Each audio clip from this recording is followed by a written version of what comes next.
നമസ്കാരം. എല്ലാ NTV പ്രേക്ഷകർക്കും നിങ്ങളുടെ ഇന്ന് എന്ന പ്രോഗ്രാമിലേക്ക് സുസ്വാഗതം. ഇന്ന് 2024 നവംബർ മാസം 17-ാം തീയതി 1200-ാം ആണ്ട് വൃശ്ചിക മാസം 2-ാം തീയതി ഞായറാഴ്ച. ഇന്നത്തെ നക്ഷത്രം തന്നെ രോഹിണി നക്ഷത്രമാണ്. നല്ല നക്ഷത്രമാണ് രോഹിണി നക്ഷത്രം. ഞായറാഴ്ച സൂര്യഭഗവാന്റെ ദിവസമാണ്. നല്ല ദിവസം, നല്ല നക്ഷത്രം. അപ്പോൾ ഇന്നൊരു നല്ല ദിവസമാണ്. നമുക്കിന്ന് അവധി ദിവസമൊക്കെയാണ്. ശരിക്ക് ഞാൻ എപ്പോഴും മറ്റ് ദിവസങ്ങളെ അപേക്ഷിച്ച് ഏറ്റവും നല്ലത് വരേണ്ട ദിവസമാണ് ഞായറാഴ്ചയെന്ന് ഞാൻ പറയും. കാരണം എന്തെന്ന് വെച്ചാൽ അന്നാണ് നമ്മൾ കുടുംബസമേതം സന്തോഷത്തോടു കൂടി വീട്ടിൽ നിൽക്കാൻ ഇടവരുന്ന ദിവസം. അന്ന് ദിവസം മോശമാണെങ്കിൽ വീട്ടിൽ തന്നെ നമുക്ക് നല്ലൊരു അന്തരീക്ഷം ഇല്ലാതെ വരും. ചിലപ്പോൾ ബന്ധുമിത്രാദികൾ വരികയും ബന്ധുമിത്രാദികൾ അവിടെ പോവുകയും ഒക്കെ ചെയ്യുന്ന ദിവസവും കൂടിയാണ് ഞായറാഴ്ച. അപ്പോൾ അങ്ങനെ വരുമ്പോൾ നമുക്ക് ബന്ധുക്കൾ ശത്രുക്കളാവാനും ചെറിയ ചെറിയ കാരണങ്ങളാൽ അകൽച്ച ഉണ്ടാവാനും ഒക്കെ ഇടവരാറുണ്ട്. അതുകൊണ്ട് ഇന്നത്തെ ദിവസം നല്ല ദിവസമാണ് നിങ്ങൾക്ക് കിട്ടിയിരിക്കുന്നത്, ഞായറാഴ്ച. അതുമാത്രമല്ല നല്ല നക്ഷത്രം, രോഹിണി നക്ഷത്രം. ഇതെല്ലാം കൂടി ഒത്തു വന്നിരിക്കുന്ന ദിവസമാണ്. ഇന്ന് ബർത്ത്ഡേ വന്നിട്ടുള്ളവർക്കും ഒരു വർഷത്തെ ഫലത്തെയാണ് രോഹിണി നക്ഷത്രക്കാർക്ക് ചിന്തിക്കേണ്ടത്. വാർഷിക ഫലത്തെയാണ് ജന്മനക്ഷത്രം കൊണ്ട് അല്ലെങ്കിൽ ബർത്ത്ഡേ കൊണ്ട് ഉദ്ദേശിക്കുന്നത്.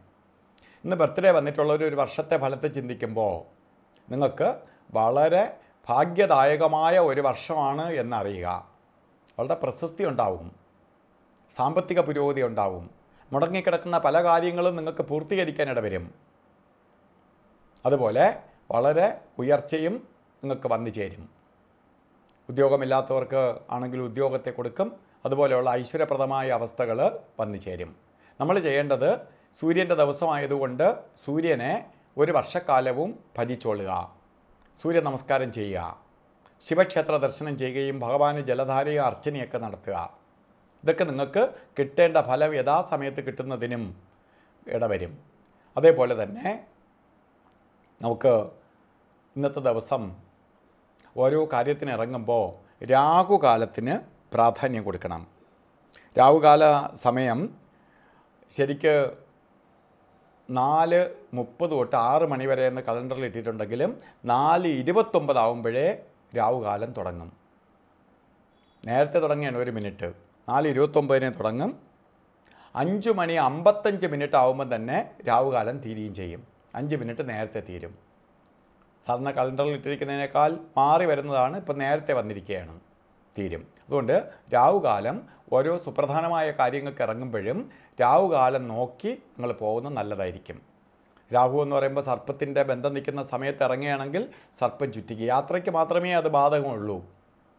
അതുപോലെ ഒരു കാര്യത്തിനും എടുക്കാൻ പറ്റാത്ത നല്ല ദിവസമാണെങ്കിൽ പോലും പാടില്ലാത്ത 2 സമയങ്ങളാണ് ഗുളിക കാല സമയവും യമകണ്ഠ കാലസമയവും. ഇന്ന് ഗുളിക കാല സമയം വരുന്നത് ശരിക്ക് 3 മണി തൊട്ട് 4:30 വരെ ഗുളികകാല സമയവും യമകണ്ഠ കാലസമയം വരുന്നത് 12 മണി 9 മിനിറ്റ് തൊട്ട് 1 മണി 36 മിനിറ്റ് വരെ യമകണ്ഠ കാലസമയവും. ഈ സമയം ഒരു ശുഭകാര്യങ്ങൾക്കും എടുക്കരുത്. അതുപോലെ ഇന്നും അഭിജിത്ത് മുഹൂർത്തം ഉണ്ട്. അഭിജിത്ത് മുഹൂർത്തം എല്ലാ ദിവസവും ഉണ്ട്. ശരിക്ക് 48 മിനിറ്റ് നേരം. ഇന്ന് അഭിജിത്ത് മുഹൂർത്തത്തിൻ്റെ സമയം 11 മണി 45 മിനിറ്റ് തൊട്ട് 12 മണി 33 മിനിറ്റ് വരെ 48 മിനിറ്റ് നേരമാണ് അഭിജിത്തിൻ്റെ സമയം. ഏറ്റവും ശോഭനവും ഐശ്വര്യപ്രദവും ഒരു ദിവസത്തിൽ ഏറ്റവും കൊള്ളാവുന്ന സമയമാണ് അഭിജിത്ത് മുഹൂർത്തത്തിൻ്റെ സമയം. എന്തൊക്കെ ദോഷങ്ങളുണ്ടെങ്കിലും അതിനെല്ലാം പരിഹരിക്കപ്പെടുന്ന സമയമാണ് അഭിജിത്ത് മുഹൂർത്ത സമയം. ആ സമയം ഉണ്ട്. അതുപോലെ ഇന്ന് ഓരോ കാര്യത്തിന് ഇറങ്ങുമ്പോഴും നല്ല ദിവസമാണ്, ഓരോ കാര്യത്തിന് ഇറങ്ങാവുന്ന ദിവസമാണ്. അപ്പോൾ നമുക്ക് ബന്ധുക്കളെ വീട്ടിൽ പോകാനോ അതുപോലെ മറ്റ് യാത്രകൾക്കോ ഔട്ടിങ്ങിന് പോകാനോ ഒക്കെ കൊള്ളാവുന്ന ദിവസമാണ്. അപ്പോൾ നമ്മൾ അതുകൊണ്ട് ഇന്നത്തെ ദിവസം നമുക്ക് വസ്ത്രധാരണത്തിൽ ശ്രദ്ധിക്കണം. രാവിലെ ഇറങ്ങുമ്പോൾ താമരപ്പൂവിൻ്റെ കളറോ റെഡ് കളറോ അല്ലെങ്കിൽ ശരിക്ക് കാപ്പിപ്പൊടി കളറോ ചുടുകലിൻ്റെ കളറോ ആയിട്ടുള്ള വസ്ത്രം, മിക്സായിട്ടുള്ളതായ വസ്ത്രം ഷർട്ടായിട്ടോ അല്ലെങ്കിൽ പാൻറ്റായിട്ടോ ഷോളായിട്ടോ ബ്ലൗസായിട്ടോ കർച്ചീപ്പായിട്ടോ കയ്യിൽ കരുതണം. അത് നിങ്ങൾക്ക് ഭാഗ്യത്തെ കൊണ്ടുവരാനും നെഗറ്റീവ് ദോഷത്തെ ഇല്ലാതാക്കാനും സഹായിക്കും. അതുപോലെ തന്നെ നമുക്ക് ഇന്നത്തെ ദിവസം എല്ലാവർക്കും സന്തോഷപ്രദമായി തീരട്ടെ എന്ന് സർവേശ്വരനോട് പ്രാർത്ഥിച്ചുകൊണ്ട് നിർത്തുന്നു. നന്ദി, നമസ്കാരം.